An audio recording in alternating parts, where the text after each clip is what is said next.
Well, Clint, thank you for joining us this morning. We haven't spoke for a while. How's the job going? Yeah, it's good. It's good. I'm enjoying it. Strange enough, I've not actually missed the playing side, which I thought I would, to be honest with you. But obviously, it's quite a demanding job title, shall we say. So yeah, I haven't really thought about it, but I've enjoyed the challenge. I've enjoyed coming into this environment every day as well. And working with the lads has been a pleasure so far. So enjoying it at the moment. There must have been some times during the three games, league games anyway, that you've wanted to go on and kind of. Of course, yeah. No, I think if you watch the bench, I think there's quite a few of us on there who head and kick every ball and talk a lot, which is a good thing. But yeah, I don't think that'll ever change. That's the nature I was as a player, and I think that'll stay with me until I depart this world, I think. And obviously, we look back at Saturday's result, kind of disappointing to concede later in the game. How are the players reacted to that? No, the lads have been good. Obviously, there's disappointment in the dressing room afterwards because you're so close to getting your rewards, 3 points, and obviously the way the goal happened and the way we conceded the goal, we were disappointed with.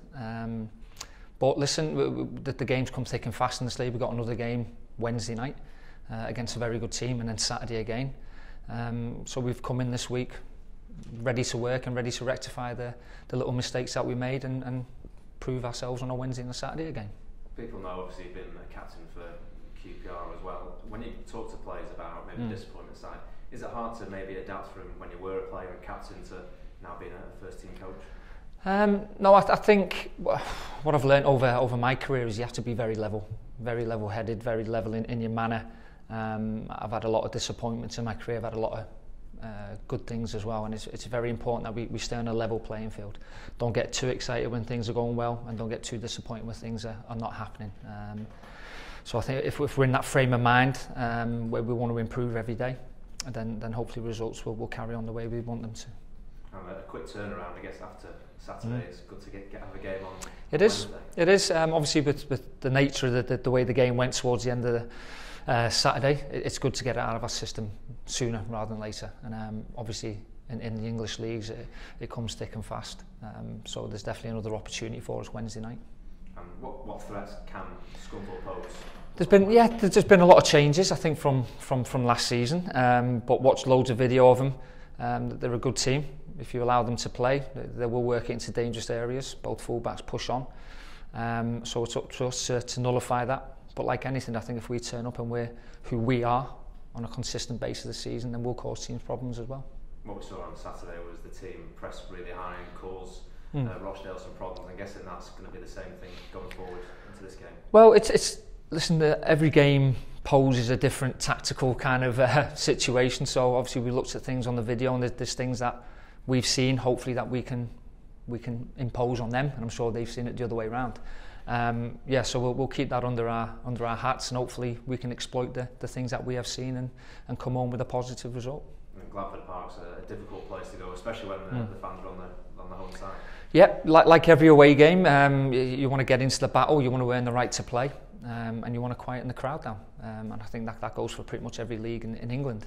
They'll be well supported. They've had a mixed kind of bag, I think, in terms of results, so they'll want to turn their season around as well. So all in all, it looks like a good game for both teams on Wednesday. I'm looking forward to next week, Leicester in the second round of the Carabao Cup. A bit of history made against Crewe. I guess the whole place is excited for that one, for the game against Leicester. Yeah, obviously it's a good game, Premier League club, Premier League ground to go and test yourselves against the elite players in England. So it's a good test for the lads. They should be absolutely buzzing. Most important thing is the next two league games, and then we'll look at Leicester.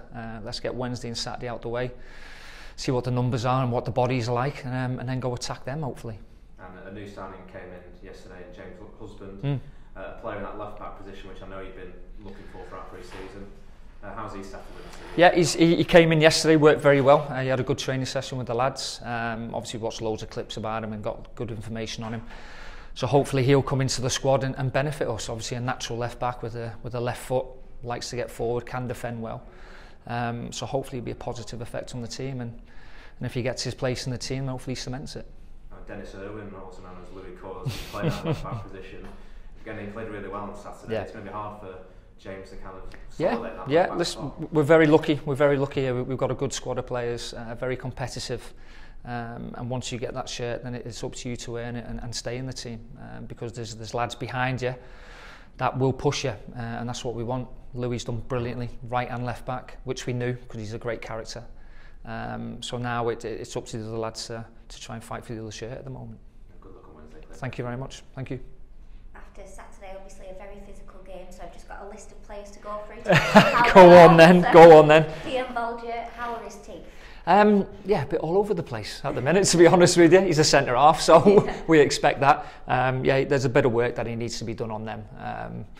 But like I said to him, I think it's probably best wait until your career finishes, mate. To be honest with you, there could be a few more opportunities where your teeth fall out. Yeah, but that's just short. He came on and done brilliant. You know, he stuck his head in where it hurts, and unfortunately, he's lost 1.5 teeth. But he'll be fine. He's a big guy. He'll be all right for Wednesday. I'm pretty sure he will be. Yeah, it's only a few teeth. He'll be okay. And as a defender, you know that centre half situation that we've had ongoing in most of the league games now. Tommy Spur, the man to be left out on Saturday. Is that just selection, just due to Jaron Hill again? It is, yeah, because obviously we need the homegrown player on the bench. But I think every centre half's had that unfortunate little taste of not being involved. Like I just said there, we've got such a strong squad, and it will be rotated every week with a number of games that we got.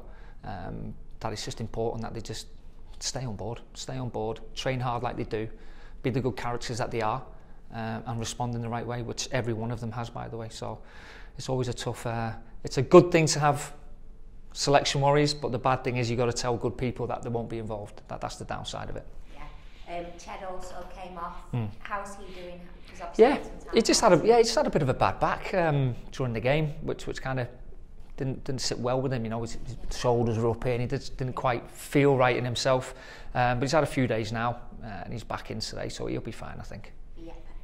And Dempsey, impact injury, how's Carl? Yeah, Dempsey had quite a nasty gash across his knee, I think it was. So he's had a few stitches in there, but again, it's a few stitches. It might pop open every now and again, but we'll just stitch him up and he'll get on with it. He's a strong boy, you know. So I don't see any worries with him going into Wednesday as well. Yeah, and Paddy as well. He was in a bit of the wars as well, but yeah, there's no chance in missing and playing. Nah, he's a strong lad as well, and he's a former club as well. I think he's had a few stitches in his mouth, so yeah, the lads have been in the wars, haven't they? But that's what we need to get out of this league, and I think everyone will be fine for Wednesday. There won't be any worries. Yeah, and obviously away from home, you're away from unbeaten so far on the road, given you start to pre-season. So it's good, yeah. Yeah, we've done okay on the road so far. So hopefully, it'll be another tough game there. Scunthorpe, like I said, they've kind of had a mixed bag of results as well. A good few changes from last season, so they'll want to hit the ground running. But we want to go there and impose ourselves. And I'm sure if we're 100% on like we have been for most of the games this season, we'll cause them problems as well. You just mentioned about getting out of this league. Is that the aim for you in this club? Just going on the previous years of this club, you know, it's built on success, it's built on promotions. Obviously, we're a new team, new management team as well. But ultimately, the club want to get out of this league. So if that takes 1 or 2 years, then fine. But obviously, the sooner the better. But we know it's a work in progress, and it will take time.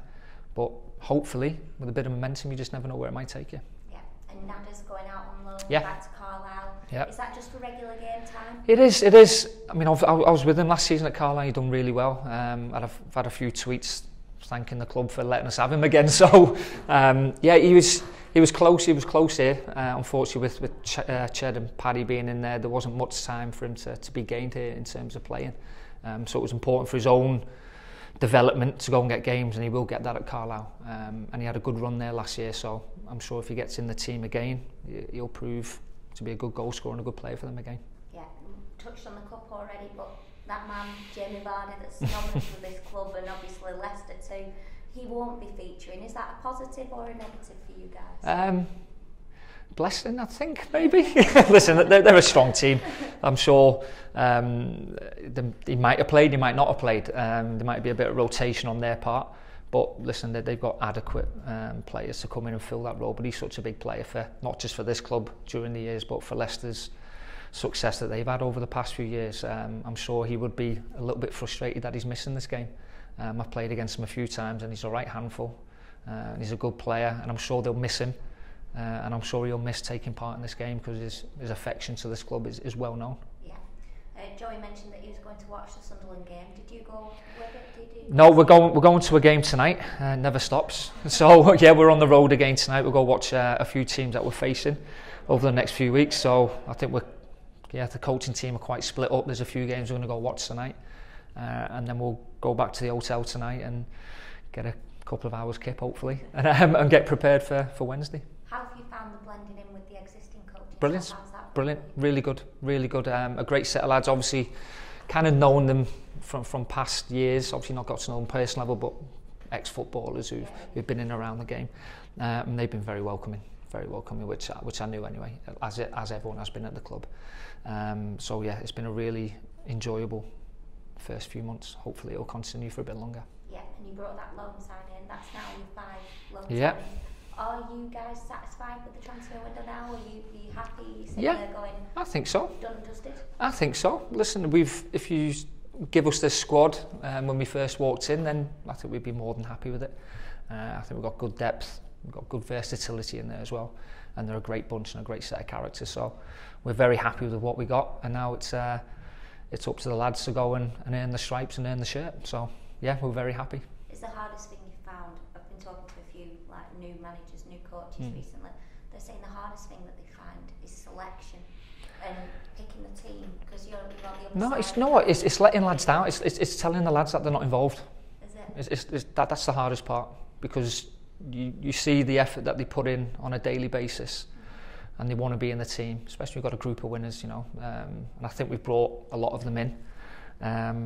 That's the hardest part, sitting down in front of their face, but you've got to give them that respect. You've got to sit down with them and give them the time that they deserve, because they're human beings, and I think the best way to tell them is face to face.